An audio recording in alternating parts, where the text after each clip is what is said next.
আসসালামু আলাইকুম, সবাই কেমন আছেন? নিশ্চয়ই ভালো। তো অবশ্য আপনি স্ক্রিন দেখতে পাচ্ছেন গম, যেহেতু এখন সকালবেলায় গমে এখন নেহর আছে।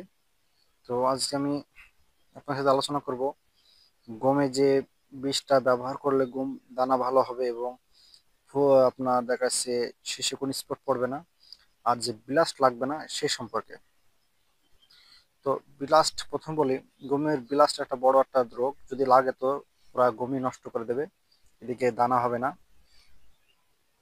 এখন বিলাসটার জন্য কি বিষ ব্যবহার করবেন? অনেকে দেখা যাচ্ছে অনেক রকম বিষ ব্যবহার করে থাকেন। বিলাসটার জন্য আপনার সিনজেন্টার একটা ফিলিয়া বিষ আছে, যেহেতু আমি এর আগে এক দেখেন, এই যে দাগ দেখতেছেন, এই দাগে গম ছিল এক দাগে, মানে এক দাগে হচ্ছে আপনার 1.5 বিঘি গম ছিল। 2019 সালে আমি শুধু ফিলিয়া দিয়েছিলাম, আর সাথে পোকা মারার জন্য দেখা যাচ্ছে অন্যান্য কোম্পানির বিষ ব্যবহার করছিলাম। আর একটা আপনি দেখাই দেখেন, এই শীষগুলোতে আপনাদের যে স্পট পড়া পড়া ভাব, আপনারা গমে এখন এই সময় বিলাসটার জন্য ফিলিয়া ব্যবহার করবেন। আর হচ্ছে পোকা মারার জন্য আপনারা যে কোনো একটা কোম্পানির বিষ ব্যবহার করবেন, যেহেতু আমি অনেক সময় অনেক রকম কোম্পানির বিষ ব্যবহার করি পোকা মারার জন্য। আর সাথে আপনারা একটা ভিটামিন বিষ ব্যবহার করবেন।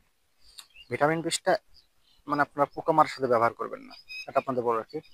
পোকা মারা বিষ এবং ফিলিয়া বিষটা আপনারা একসাথে ব্যবহার করতে পারবেন, কিন্তু ভিটামিন বিষটা পোকা মারার সাথে কখনোই দিবেন না।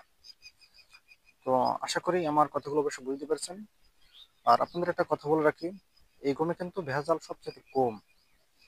এখন আমি আপনাদের বলে দিলাম যে ফিলিয়া বীজটা কেন ব্যবহার করবেন, বা অন্য কোম্পানির বীজটা বললো না কেন। এটা আপনাদের কথা বলি, ফিলা বীজ এই আগে আমি যেহেতু আমি ব্যবহার করেছি বিধায় আপনাদের আমি বলে দিলাম যে ফিলা বীজটা ব্যবহার করতে। ফিলা বীজটা ভালো কার্যকর, সেজন্য আপনাদের বললাম।